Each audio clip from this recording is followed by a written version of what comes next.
waxay dhaaheen ilaahayow kuwii baadicadada dilay gacanta ha kaa goyn markaasaan saa u fiiriyo waxaan idhi maad riyoonaysa talo film waad maqlaysaa eragaas waan maqlayaa wallaahi marka macolaada jirtay ka dhaxaysa qabaayilka ma garanayo dadku waa dad waxa weeyaan ku heshiiyay uun inay dadka dilaan baan u malaynayaa anigu weli waxna lagu dilay ma garanayo markaan joognay Jowhar Mooriyaan baa joogtay Mooriyaantii baa aragtay baabuuradan iyo waxan kadib way wareysteen wax loo sheegay inay balcad marayaan way soo baxeen naga soo horbaxeen waxay tageen balcad marka Mooriyaan kala balcad joogta labadoodii baa isku beeray kadibna waxay noo sii galeen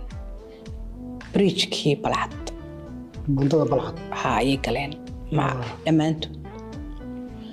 marka anagu war ma hayno duurkii baan soo dhaqaaqnay saddexdii barkii meelaha markay tahay iyaan ku soo hagaagnay meeshii ay joogeen marka maanu arkaynin bridge-ku waa taag moogta inamadii yaraaye odayadan ilaalinaya naga dambeeyay ayaa waxay yiraahdeen Mooriyaanta anu dagaalba ma arkin moogta Mooriyaanna waan maqli jiro markaas istaageen baabuurtii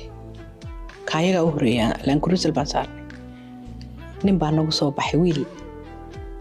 halkaa mara ku xidhan markaas wuxuu yiri soo socda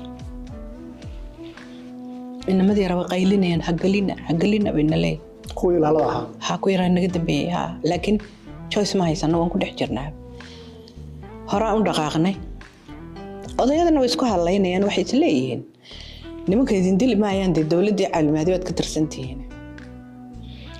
aan galayba dhexday baabuurtii istaageen bismillaahir rahmaan waxay hubayeen horta dusheeda mariyeen markaas aad baan u naxnay baabuurta dhexdii taagay markaas ay yiraahdeen arka soo deg baabuurta bebiga inay dhabtad ku haysto anoo haysta odaygeegan way ag fadhiyaa markaan arkay markaan dhinacan midigta waxa naga xiga darbi weyn oo la yiri waa warshadii balcad meel laga cararaa laga baxsadaa ma jirto xagaa naga soo horjeedana iyagiiba hub jilbaha u soo wada taaganoo hub haysta baasuukayaal iyo biso haystaan nagama foga xagan hortayadana baabuur tiknika waa weyn ayaan hor taagan waa tan dushayada marisay qoraxdan waxaad moodaa inay halkan la soo dhigay kulaylka naxdinta ilmihi rawaa musi way anigu marka maalinta waxaan isiri way waa dhimanaysaa waa maalintii ugu dambeysay